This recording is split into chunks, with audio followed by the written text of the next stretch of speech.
Bom dia, queridos irmãos, amada igreja. Nos alegramos em estar novamente tendo a oportunidade de compartilhar um pouco mais da palavra de Deus nesta manhã. Quero iniciar orando ao Senhor. Deus amado, Deus querido, nós te louvamos e bendizemos o nome, porque temos a liberdade de abrir a tua palavra, que é viva e eficaz, que muda, que transforma as nossas mentes, o nosso coração. E rogamos que o teu Santo Espírito venha falar conosco agora, ó Pai, com cada irmão que está ouvindo essa mensagem, falar comigo, ó Pai, me capacitar a ensinar a tua palavra. Fica conosco, é o que pedimos em nome de Jesus. Amém, Senhor. Amém. Nós queremos tratar de um tema muito importante para nós entendermos a obra de Jesus, entendermos que ele veio por projeto de Deus o Pai, pelo plano de redenção, pelo plano de salvação. E nesta manhã nós queremos entender um pouquinho dos acontecimentos que antecederam a vinda de Jesus. Queremos falar um pouquinho sobre o período intertestamentário, ou seja, aquele período que está entre o Antigo Testamento e o Novo Testamento. Esse é um período que abrange cerca de 400 anos, quando o Antigo Testamento se encerra lá em Malaquias. Temos ali então os profetas Ageu, Zacarias e Malaquias falando, trazendo a palavra de Deus para o povo de Israel. E depois desses profetas, Deus não usa mais outros homens para transmitir a sua vontade, transmitir as suas determinações. Aparentemente parece que Deus deixa de agir, mas muito ao contrário disso. Deus age intensamente durante todo esse período. Ele apenas não se manifesta através dos homens, através dos profetas. As informações que temos desse período de cerca de 400 anos vêm muito dos livros apócrifos, especialmente o livro dos Macabeus, também os escritos de Flávio Joséfo, também os escritos de tantas outras obras deixadas pelos rabinos judeus. Para entender um pouquinho melhor a história do povo judeu, nós precisamos entender que eles entraram na Terra Prometida, tomaram posse dessa terra e depois então foram dominados por grandes impérios. O primeiro grande império que dominou sobre os judeus é o Império Babilônico, que aconteceu aí por volta do ano 586 a.C. A Babilônia invadiu Judá, invadiu Israel, levou todo o povo cativo por cerca de 70 anos. E aqui, quando eles retornam, muitos deles acabaram ficando na Babilônia e se dispersaram de uma certa forma. Quando se encerra o período babilônico, esse povo passa a ser dominado pelo povo persa, que é o segundo grande império a dominar o mundo daquela época.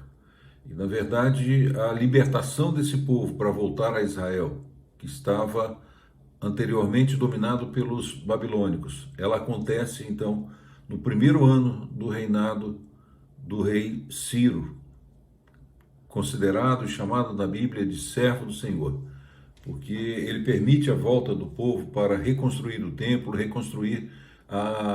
restabelecer a adoração ao único Deus de Israel.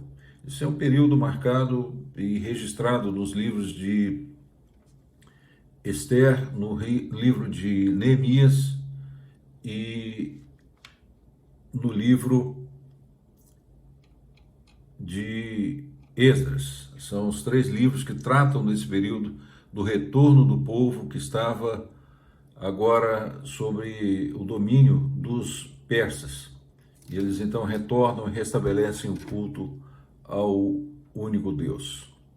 Depois desse período, nós temos o período em que a Pérsia é derrotada pelos gregos, e aí nós temos o Império Grego reinando. Isso acontece por volta do ano 335 antes de Cristo até o ano 323, é um período que não é muito grande, que estava sob o domínio de Alexandre Magno, Alexandre o Grande. Alexandre o Grande domina todo o mundo, é o grande império da época, e nós sabemos que esse império esteve dividido em duas partes. O primeiro dos reinado dos Ptolomeus, mais ao sul, e também o reinado da Síria. O reinado dos Ptolomeus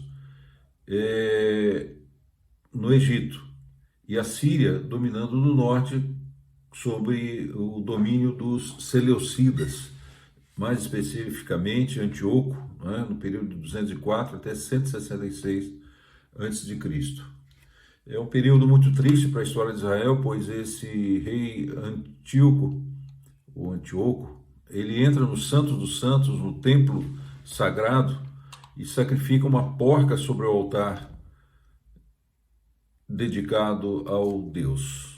E transforma então esse templo, ele profana esse templo, e transforma o templo do povo de Israel, o templo sagrado, em templo de Zeus.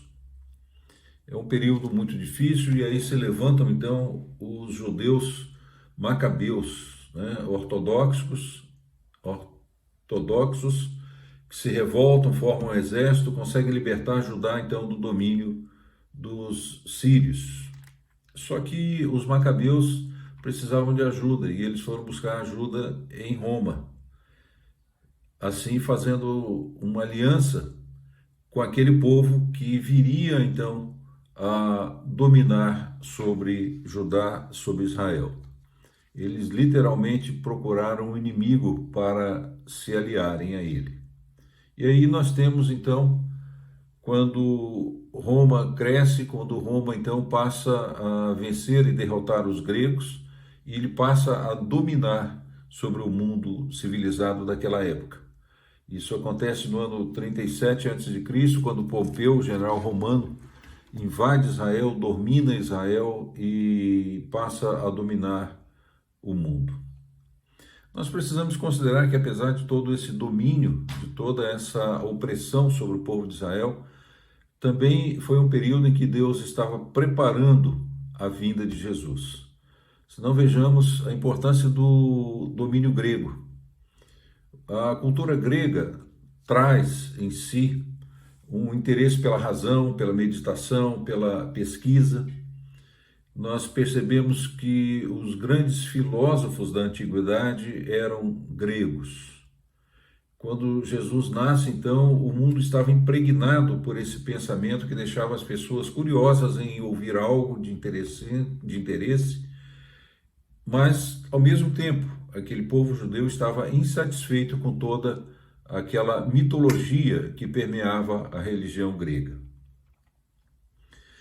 A maior contribuição, na verdade, da cultura grega para o povo judeu e para a pregação do Evangelho se encontra na língua grega, uma língua avançada para a época, uma língua que acabou dominando todo o império daquela época, toda a civilização daquela época, na verdade, falava a língua grega.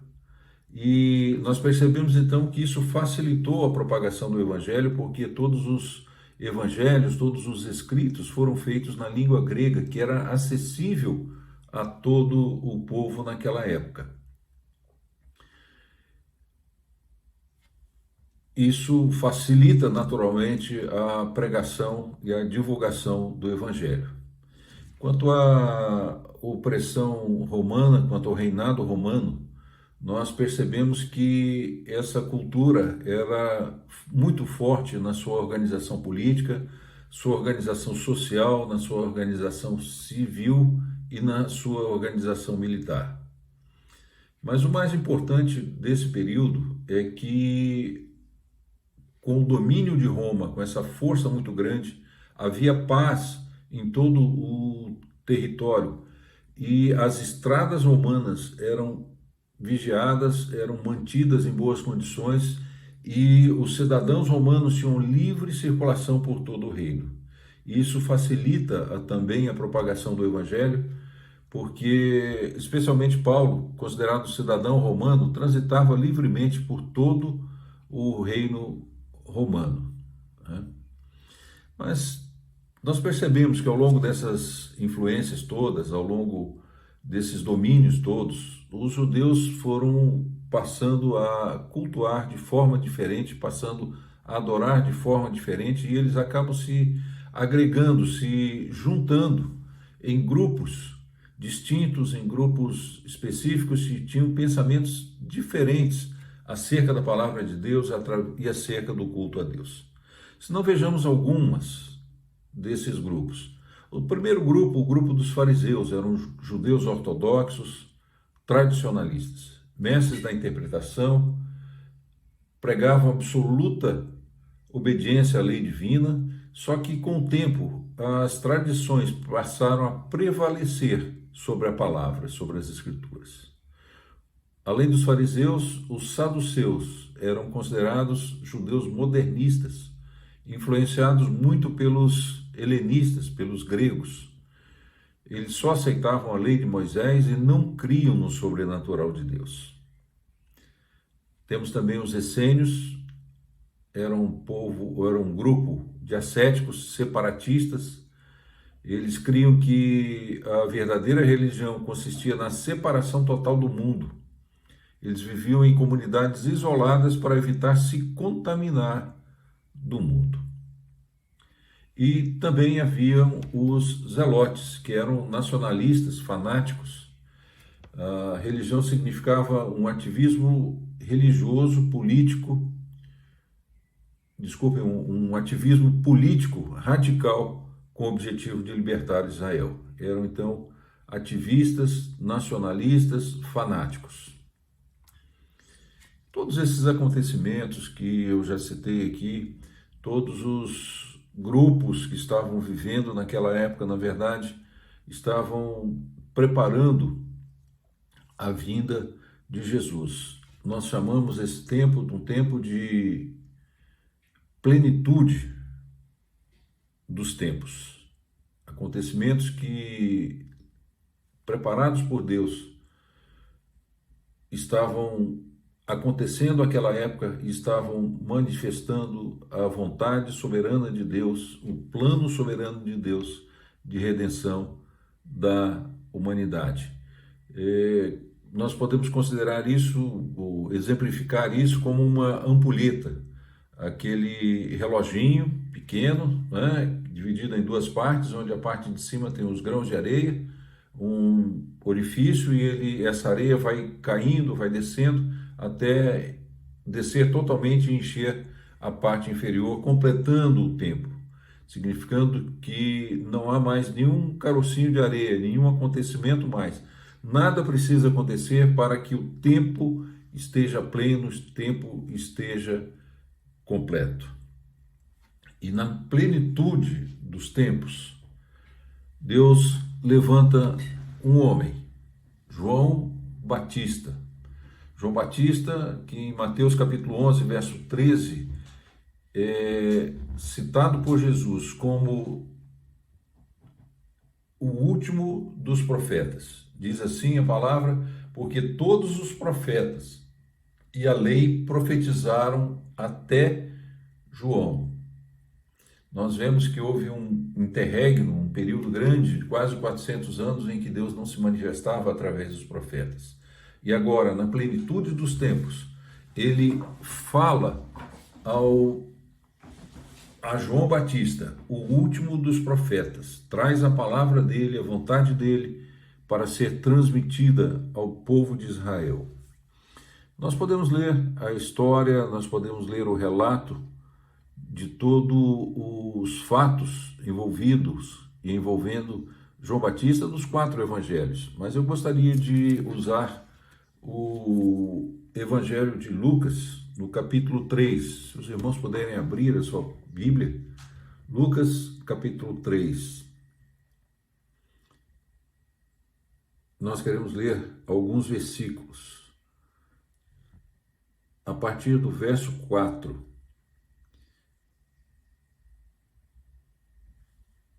Desculpe, vamos ler a partir do verso 1. No 15º ano do reinado de Tibério César, sendo Pôncio Pilatos governador da Judéia, Herodes, tetrarca da Galiléia, seu irmão Filipe, tetrarca da região de Itureia e Traconites e Lisânias, tetrarca de Abilene, sendo sumos sacerdotes Anás e Caifás, veio a palavra de Deus a João, filho de Zacarias, no deserto. Ele percorreu toda a circunvizinhança do Jordão, pregando o batismo de arrependimento para a remissão dos pecados, conforme está escrito no livro das palavras do profeta Isaías: vós que clama no deserto, preparai o caminho do Senhor, endireitai as suas veredas. Todo vale será aterrado e nivelados todos os montes e outeiros, os caminhos tortuosos serão retificados, e os escabrosos aplanados, e toda a carne verá a salvação de Deus. Vemos aqui que Deus envia João Batista para preparar o caminho de Jesus, do Cristo que viria. E a partir desse verso, então, João Batista chama o povo ao arrependimento. Ele vem trazendo aqui palavras duras para os judeus, contrariando tudo aquilo que os zelotes, os fariseus, os saduceus pregavam e falavam e viviam. Ele traz a mensagem que o próprio Jesus viria trazer depois. Mensagem de amor, mensagem de consideração ao próximo, mensagem de fidelidade a Deus, mensagem de uma vida reta, de uma vida santa. Por exemplo, ele diz no a partir do verso 10. Então as multidões o interrogavam, dizendo: que havemos, pois, de fazer?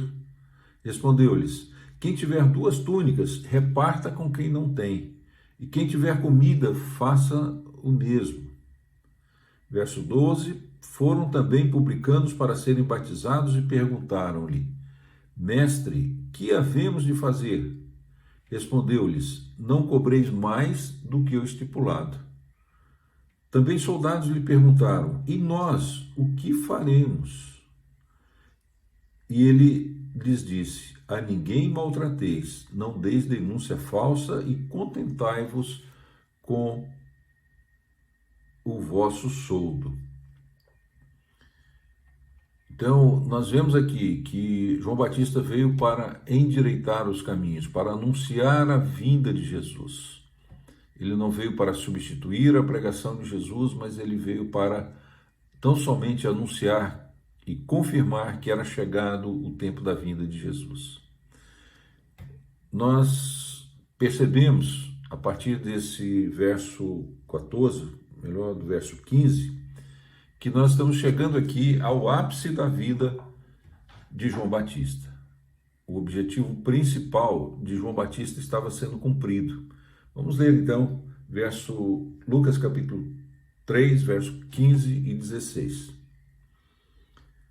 Estando o povo na expectativa e discorrendo todos no seu íntimo a respeito de João, se não seria ele, porventura, o próprio Cristo, disse João a todos: eu, na verdade, vos batizo com água, mas vem o que é mais poderoso do que eu, do qual não sou digno de desatar-lhe as correias das sandálias.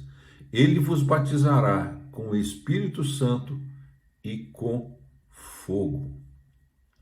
João veio para batizar com água. Jesus, porém, veio para batizar com o Espírito Santo, mas também haveria o batismo com fogo, que é o batismo do juízo de Deus. Verso 17 diz: a sua pá ele a tem na mão, para limpar completamente a sua eira, e recolher o trigo no seu celeiro, porém queimará a palha em fogo inextinguível. Jesus veio para separar o trigo da sua palha.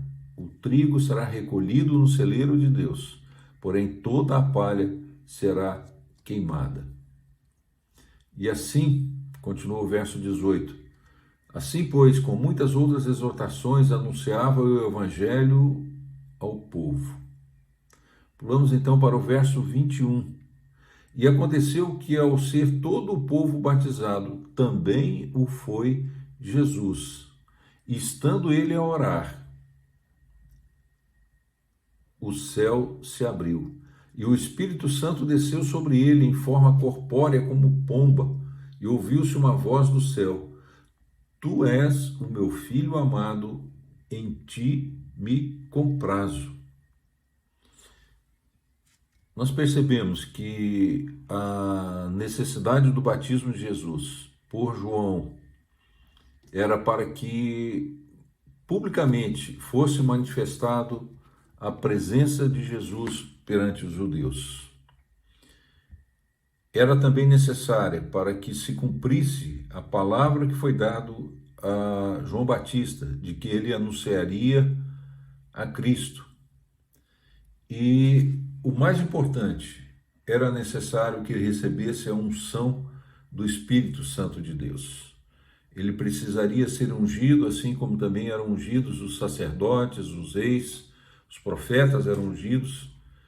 Ele precisava ser ungido pelo Espírito Santo de Deus para cumprir o seu mandato, para cumprir a sua missão, para cumprir o seu serviço messiânico.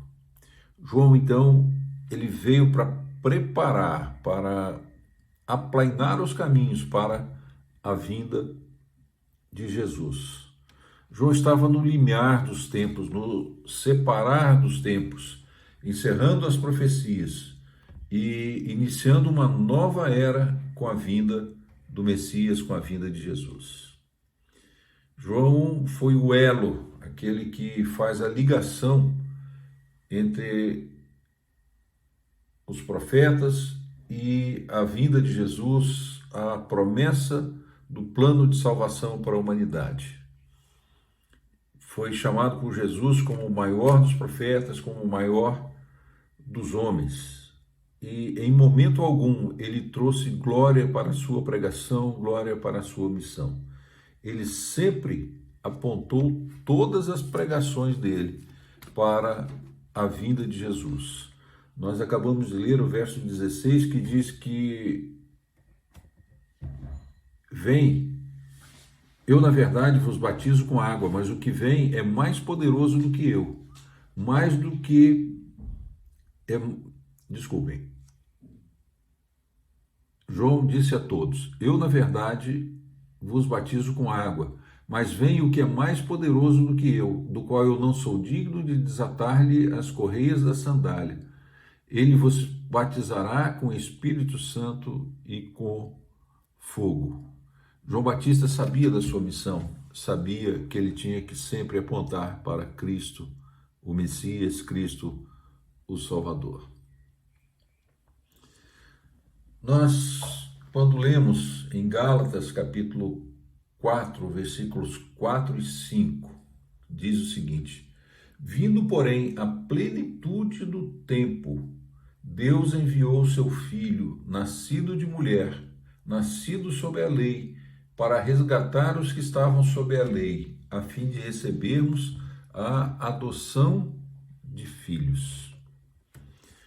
Nós entendemos então que tudo que aconteceu até agora teve um propósito específico, teve um objetivo muito claro, da plenitude dos tempos, para que Deus enviasse o seu Filho amado. E o texto nos fala de uma forma muito clara: Filho de Deus, mas nascido de mulher, nascido sob a lei que era vigente, com o objetivo claro de resgatar todos aqueles que estavam sob a lei, para que nós pudéssemos receber a adoção de filhos. Nós percebemos aqui, então, algumas características muito importantes. A primeira é que Jesus era o próprio Deus, o Filho de Deus, divindade. Deus 100% divino. João capítulo 1, verso 14 diz que o Verbo se fez carne e habitou entre nós, cheio de graça e de verdade, e vimos a sua glória, glória como do unigênito do Pai. A glória do Pai era manifesta na vida do próprio Jesus. Ao mesmo tempo, esse versículo diz que o Verbo se torna carne, ou seja, Deus é 100% humano. Ele nasceu da Virgem Maria. Como diz Mateus capítulo 1, 22 e 23, a Virgem conceberá e dará à luz a um filho, e ele será chamado pelo nome de Emanuel, que quer dizer Deus conosco. Jesus foi concebido pelo Espírito Santo, portanto, ele não tem como ter herdado o pecado original. Ele é o Filho de Deus, divindade, 100% divindade. Ao mesmo tempo, ele se fez carne, ele foi nascido de mulher. Portanto, ele é plenamente humano, como homem sujeito às necessidades humanas.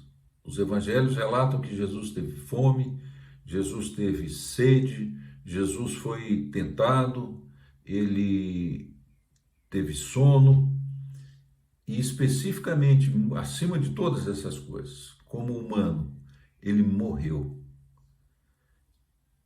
Então, Jesus, como ser humano, morreu com um propósito, morreu com um objetivo claro e específico. Texto muito conhecido de todos nós, João capítulo 3, verso 16, sabemos de cor. Porque Deus amou o mundo de tal maneira que deu o seu Filho unigênito, para que todo o que nele crê não pereça, mas tenha a vida eterna. Por isso, dentro do plano redentor de Deus, o plano de salvação, ele entrega o seu próprio Filho, seu Filho unigênito, para que todo aquele que nele crê não pereça, mas tenha a vida eterna. Gostaria de convidar a estar orando ainda nesse finalzinho de exposição desse tema. Nós queremos continuar falando sobre isso na próxima aula e nas próximas aulas. Queremos falar da obra redentora de Jesus, da obra de Deus, de Jesus em nossas vidas. Queremos estar tratando isso com muito temor diante de Deus, mas que fique gravado no seu coração o fato de que tudo que nós falamos aqui não foi obra do acaso, mas foi obra do amor de Deus, a manifestação de Deus em favor de nós, pecadores, homens que nascemos em pecado, mas que fomos amados por Deus, que estabeleceu todo um plano de redenção, e esse plano se cumpriu passo a passo. Guarde em seu coração, porque Deus amou o mundo de tal maneira que deu o seu Filho unigênito, para que todo que nele crê não pereça, mas tenha a vida eterna. Vamos orar mais uma vez?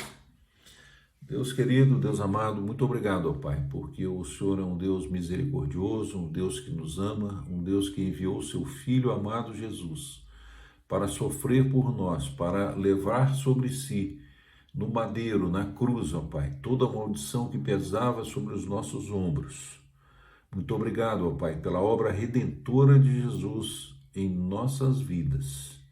Nós oramos rogando que o Senhor continue a abençoar a Tua igreja, especialmente os irmãos queridos de Itapuã, ó Pai, para que perseverem na fé, permaneçam firmes, ó Pai, crendo na obra de Jesus e continuando a propagar e evangelizar esse mundo que carece tanto de uma palavra de salvação, da palavra de amor do Senhor, ó Pai. Assim nós oramos e agradecemos em nome de Jesus. Amém. Desejo a todos um bom domingo, um dia abençoado na presença do Senhor. Amém.